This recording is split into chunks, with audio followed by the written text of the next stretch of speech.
Problema ngayon ng lokal na pamahalaan ang bandalismo sa loob ng public plaza sa Mangaldan, Pangasinan. Narito ang report. Tambayan ng mga kabataan lalo na ng mga estudyante ang Mangaldan Public Plaza. Kahit anong oras, kapansin-pansin ang dami ng mga pumapasyal sa plaza. Ang problema nga lang, may ilang kabataan na nagiging sakit sa ulo ng lokal na pamahalaan. Sila ang mga kabataan na responsable sa bandalismo sa lugar. Yung mga ibang kundin mo pumapasyal dito, kung minsan nagsusulat din ng mga pangalan, pero sinusuwain nga namin sila, ma'am. Unang quarter ng 2024, naglaan ng pondo ang LGU para sa repainting sa loob at labas ng plaza. At para matiyak ang kalinisan sa loob at maiwasan ang bandalismo, nagpapatupad ng 24 oras na pagbabantay sa lugar.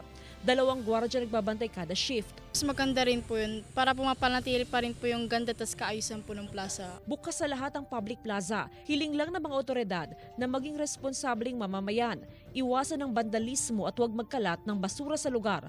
Kasama si Jing Dakanay, Jasmine Gabriel Galban, One North Central Luzon.